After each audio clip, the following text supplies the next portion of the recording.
The trial chambers is the newest and coolest addition in the Minecraft 1.21 update, but it is extremely confusing to navigate and loot, which is making people miss out on tons of things like the brand new Mace Weapon. So in this video, I'm going to guide you through the trial chambers so you can conquer and complete the chamber. The easiest part about trial chambers is actually finding them. Trial chambers only spawn below Y level 0, so they can be extremely tough to locate naturally through caving and strip mining, so that's out of the question. You can, however, get a hold of a trial chambers map, which just shows you exactly where one of them is. To get a map, you need to find a village and then trade with a cartographer. Once you level them up to level 3, they will be a journeyman, and then you will unlock the trial chambers map trade. However, if that way is still a little too complicated, there is an easier way. If you do /seed in your Minecraft world on Java and then copy that seed, you can head over to chunkbase.com and look at the seed map. Paste that seed in with the correct version and it will just go ahead and show you everything that's in the world. And you can directly search for trial chambers that are near you. Now, before you leave to go conquer a trial chambers, you need to make sure you have at least this much gear. You want to make sure your armor is at least half diamond with protection 2 enchants and then half iron with projectile protection 1 enchants. You want a diamond axe with sharpness 1 or 2 and then combine it with either 2 shields or 1 with unbreaking because you're going to be using your shield a lot. And then of course your basic necessities like food, blocks, and like your pickaxe. Now before you actually go into the chamber, there are 2 new mobs you need to know about that are going to be spawning inside. The first one is called the Bogged, which is a skeleton variant that shoots you with poison arrows. The poison lasts only 5 seconds once you're hit, so a bucket of milk really isn't worth it. Upon dying, they also drop bows, bones, arrows, and arrows of poison.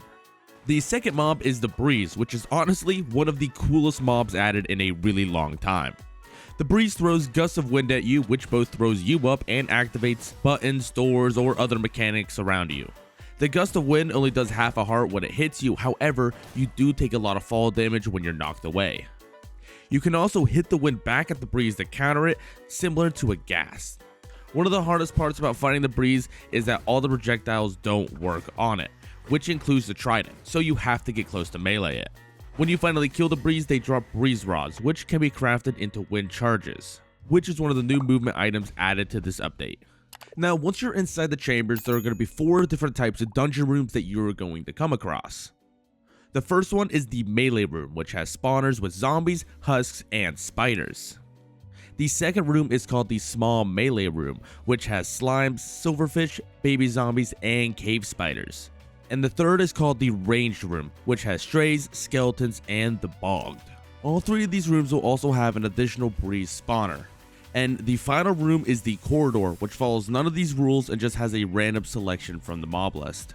Inside these dungeon rooms are the new spawner variant called the Trial Spawner. These spawners are unique to only the chambers and spawn mobs in waves and instantly rather than at a constant pace like normal spawners. These spawners also only spawn mobs when a player is within 14 blocks from it. So if you are in a room with several spawners, it may be beneficial to position yourself so you are only activating one at a time. The spawners also spawn mobs in a completely different way. Each spawner will spawn mobs to keep them at a constant number. For most mobs like the Bogged and zombies in the chamber, that number will be 3, so those spawners will try to keep a constant 3 mobs alive, spawning a new one every time you slay another one. Other mobs have a different simultaneous number, like baby zombies, which is 2, and the Breeze, which is only 1 at a time. However, these numbers increase when you are on a server. For every additional player, the total count is raised by 0.5 for baby zombies and breezes, and a full mob for everyone else. Trial spawners are also limited by how many total mobs can be spawned by each spawner. For all mobs, that number is 6 total mobs, except for the Breeze, which is 2. For every additional player, an additional 2 mobs are added to the total count, and 1 more for the Breeze total count.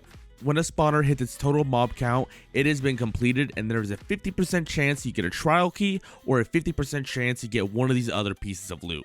So, gambling. Once you obtain your loot, the spawner will be on cooldown for 30 minutes and won't spawn any mobs. Now with the trial key, you can actually use it to unlock vaults, which gives you 1 to 4 items of one of these on here. The Bad Omen effect has been completely reworked, because now if you have the Bad Omen effect near a trial spawner, it will activate it as an ominous trial, which will spawn mobs with better armor, and mobs that don't wear armor will get their total count doubled.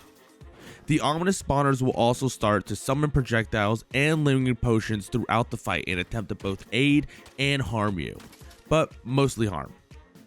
When the ominous trials are completed, you have a 30% chance to get an ominous trial key and a 70% chance to get a piece of junk. So, harder gambling. Now, to get the Bad Omen effect to do the trials, you need to find bottles of Bad Omen that range from levels 1 to 5, with each level increasing the difficulty of the spawner. They can be found through killing the Pillager Captain, which can happen both during raids, Pillager Outposts, or through fighting a Pillager Patrol. Woodland Mansions also spawn Vindicator Captains that also drop Bad Omen potions. And levels 1 and 2 can be found in the vaults with an 18.6% chance. Ominous keys are used to unlock the Ominous Vault, which gives you about 1 to 3 items of one of these items from the loot pool, which is all pretty decent stuff. The best item you can get from this though is the heavy core, which you need to craft the new Mace Weapon, which only has a 7.5% chance of dropping. So, good luck. And that's all for this guide. Make sure to like and subscribe, and I'll see you in the next one.